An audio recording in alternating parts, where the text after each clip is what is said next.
महाकाय सूर्यकोटि समप्रभा निर्विघ्नं कुरु मे देव सर्वकार्येषु सर्वदा। नमस्कार, मैं हूं आपके साथ प्रगति ठाकुर और आप देख रहे हैं आज की खबर।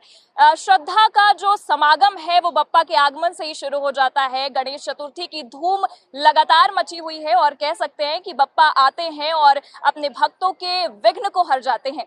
और इस वक्त मैं मौजूद हूं यहाँ पर अक्षय समिति द्वारा जो पंडाल का आयोजन किया गया है, जिस तरह से लोगों को आकर्षित किया जा रहा है, वहीं पर आपको बता दें कि पूरे लखनऊ में सबसे खास इस पंडाल को माना जा रहा है। मैं दिखाना चाहूंगी, मेरे पीछे शिवलिंग नजर आ रहा होगा आपको, विशालकाय शिवलिंग है और इसकी खूबसूरती जो है वो पूरे लखनऊ में इस वक्त छा गई है, क्योंकि इसी के अंदर हमारे बप्पा विराजमान हैं। कह सकते हैं कि पिता की छाया में पुत्र बैठे हुए हैं। जो गणेश जी हैं वो भी भगवान शिव के वेशभूषा में नजर आ रहे हैं और खासकर जिन्होंने इस आयोजन को और बेहतर बनाने की कोशिश की, अक्षय समिति के ही लोग हैं। उनसे ही बातचीत करेंगे और जानेंगे कि आखिरकार इतना आकर्षक और मन मोहने वाला ये जो थीम था वो कैसे आप लोगों ने सोचा। देखिए, हमारे समिति के सभी लोगों का प्रयास रहता है कि कुछ हम अलग करें। हमारी पूजा केवल 15 वर्ष पुरानी ही है, 16वां वर्ष है।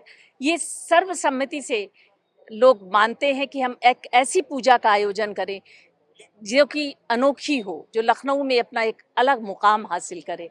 इसीलिए और गिनीज बुक पे भी हमारे दर्ज कराया गया है और संभवतः हम उसमें सफल भी। समिति के मेंबर हमारे साथ मौजूद हैं, जानना चाहेंगे कैसा रहा इस बार का गणेश उत्सव।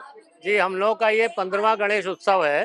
तो इस बार तो हम लोग एक्सक्लूसिव ये लेकर के आए थे कि हम लोग के पंडाल में ही शिवलिंग है। अच्छा। कि मतलब पंडाल हम लोग का नहीं है, शिवलिंग को ही पंडाल का रूप दिया है और पंडाल को ही शिवलिंग जी का रूप दिया है और उसके अंदर गणेश जी स्थापित करे हैं। तो ये मान के चलिए कि शिव जी की गोद में गणेश जी हैं। ये कॉन्सेप्ट हम लोग लाए हैं। Guinness book of world record में भी नॉमिनेट हो चुका है, इसके लिए क्या कुछ खास है? अब नॉमिनेट तो हुआ है, लिम्का बुक वाले भी आए थे, लिम्का बुक ऑफ रिकॉर्ड्स के भी आए थे, एशिया बुक ऑफ रिकॉर्ड्स के भी आए थे, पर हमारी एंट्री गई हुई है क्योंकि हम लोगों का ये मानव निर्मित जो शिवलिंग है सबसे पहला है। हाँ। और मूर्ति लखनऊ की सबसे ऊंची है, 12 फीट की मूर्ति है और 54 फीट का जो है वो करीब हमारा पंडाल है।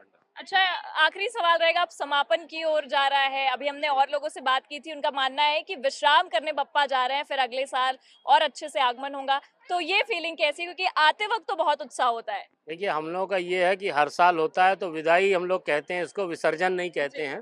तो विदाई हम लोग करना तो नहीं चाहते हैं, लेकिन चूंकि एक ये नॉर्म्स हैं, ये रूल हैं कि बप्पा आए हैं तो उनकी विदाई होनी है। हर साल आपकी तरफ से अलग थीम किया जाता है, इस साल विशालकाय शिवलिंग के बनाने का पीछे कारण क्या था? कारण कोई विशेष नहीं था, एक सोच होती है अपनी कि हम लोग कुछ एक हट की चीज बनाए, एक यूनिक चीज बनाए। और हम लोग को ये भी आइडिया नहीं था कि ये इस तरीके से पब्लिक में इस तरीके से इसका प्रचार हो जाएगा, इस तरीके से लोगों को भाएगा और इस तरीके से लोग आएंगे। इतना भावपूर्ण जो भी अंदर जा रहा है, एकदम भावुक हुआ जा रहा है। यहाँ से देख रहा है तो गणेश जी दिख नहीं रहे हैं, यहाँ छोटे से गणपति दिख रहे हैं, अंदर जा रहा है तो इतना भव्य रूप दिख रहा है। तो भव्य रूप देख के आदमी, यही जो आप हमसे पूछ रही है, ये हर व्यक्ति हमसे पूछा कि ये सोच कहाँ से आई। ये सोच हमारी, और हम लोग हर साल एक कुछ ना कुछ यूनिक बनाने की कोशिश करते हैं। इससे पहले हम लोग ने केदारनाथ बनाया, जगन्नाथपुरी बनाया, दोनों का बहुत अच्छा रिस्पॉन्स रहा। केदारनाथ बनाने के बाद हम लोग को पूजा बढ़ाना पड़ा, 9 दिन की पूजा करनी पड़ी, 10 दिन की पूजा को लाना पड़ा।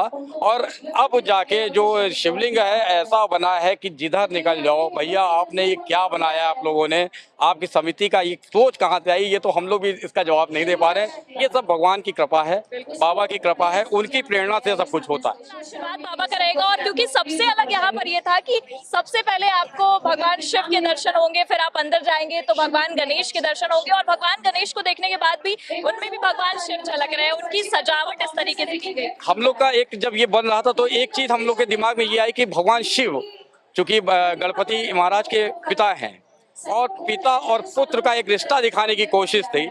शिव रूप में पिता हैं, शिवलिंग के रूप में, और उनकी गोद में गणपति जी हैं, बाबा उनके गोद में बैठे हैं, पिता के गोद में पुत्र हैं। तो इससे अच्छा और क्या सौभाग्य हो सकता है कि दोनों लोगों के दर्शन एक ही जगह पे हम लोग को मिल रहा है। हम बहुत देर से इस कार्यक्रम में बैठे हुए थे, आपने पूरा समा बांध के रखा और लोगों को काफी बैठाने की कोशिश की है और लोग बैठे भी रहे। कैसा रहा पूरा जो ये बप्पा के आगमन से लेकर अब विश्राम की ओर बढ़ रहा है दिन, वैसा कैसा रहा आपका? थैंक यू सो मच, आपने ऐसी हम लोगों की तारीफ करी।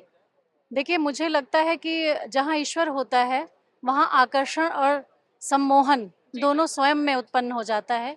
ईश्वर की जो आंखें होती हैं बड़ी खूबसूरत होती हैं, या शायद हमें लगता है कि हम बड़े विकारी होते हैं, जब ईश्वर की ओर देखते हैं तो उसकी जो शुभता होती है वो हमको प्रतीत होती है। जहाँ तक रही बात इसकी कि कैसे ये हुआ, तो धीरे धीरे जब ये शुरुआत हुई थी इसकी, जब पहले साल ये था तो ये मात्र 2 दिन के लिए हम लोग का आयोजन था, पर लोगों का उत्साह, लोगों का अनुरोध और लोगों का सहयोग, देखिए कोई भी कार्यक्रम जो इतने बड़े स्तर का होता है बिना सहयोग के लोगों के नहीं हो पाता। और जब लोगों का सहयोग बढ़ता गया, उनका साथ बढ़ता गया, तो ये कार्यक्रम भी दिनों दिन पूरा 10 दिवसीय कार्यक्रम यहाँ पर आयोजित किया जाने लगा, जो आज आपके सामने अपने भव्य और दिव्य स्वरूप में है। और शायद ईश्वर भी भव्य और दिव्य है, तो इसलिए ये उसी का कमाल है, उसी का ये चमत्कार है कि हम सब यहाँ पर जिस तरीके से बंधे रहते हैं। मैं भी वर्किंग हूँ, आप भी रिटायर्ड हैं, सबके घर में बच्चे हैं छोटे, उनकी देखभाल होती है, लेकिन फिर भी एक हम लोगों के अंदर भी उत्साह होता है कि हमारे घर में बप्पा विराजे हैं। अपने और ज़रूरी कामों को छोड़कर हम सब यहाँ पर बिल्कुल एकदम नियत समय जो हम लोगों का है, आरती से पहले हम सब आ जाते हैं और पूरे उत्साह के साथ यहाँ पर अपना हम लोग पूरा शाम बिताते हैं। बिल्कुल कह सकते हैं कि लगातार इतने दिनों से समा बांध के रखना, और लोग आ भी रहे हैं काफी, क्योंकि पूरे लखनऊ में इस पंडाल की चर्चा है, क्योंकि इस तरीके से इसे भव्य बनाए। बिल्कुल भरे हुए हैं भाई, सारे न्यूज़पेपर में इस एक मुद्दा बन गया है कि इतना ऊंचा शिवलिंग तो कहीं हमने देखा ही नहीं है। 56 फुट बहुत ऊंचा शिवलिंग है, और साथ ही साथ इसको बनाने के लिए हमारे कारीगर जो थे कलकत्ता से आए थे, और तकरीबन 20 दिन की ये मेहनत का परिणाम जो आप देख रहे हैं। अच्छा, थोड़ा इमोशनल क्वेश्चन होगा, क्योंकि अब तो बप्पा आ चुके हैं, लेकिन अब बप्पा के जाने का समय आ गया है। अब बप्पा विश्राम की ओर आगे बढ़ेंगे, लेकिन अगले साल भी उसी उत्साह के साथ आएंगे, पर उसकी क्या तैयारियां हैं? अभी खत्म होने जब दीजिए। विसर्जन हो जाएगा उसके बाद कमेटी की बैठकें फिर से शुरू हो जाती हैं।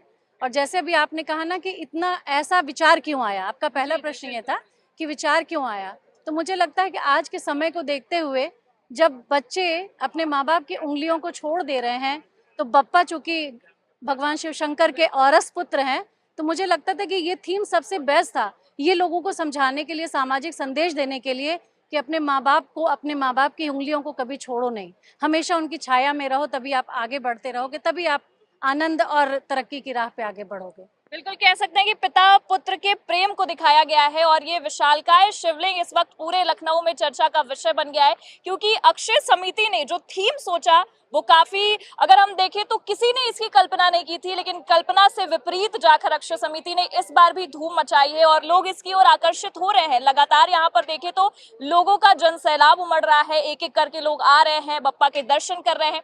सबसे पहले भगवान शिव के दर्शन कर रहे हैं, क्योंकि भगवान शिव की छत्र छाया में हमारे बप्पा विराजमान है।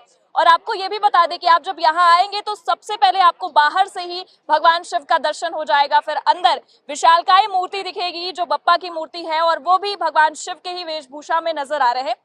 तो हम भी चाहेंगे, अब बप्पा के जाने का भी समय नजदीक आ रहा है, वो विश्राम की ओर आगे बढ़ेंगे, तो आप भी आइए। अगर आप नहीं आए हैं तो बिल्कुल आइए और दर्शन करिए, और बप्पा का आशीर्वाद लीजिए, और अगले बरस आने की फिर कल्पना कीजिए। और देखते रहिए आज की खबर। धन्यवाद।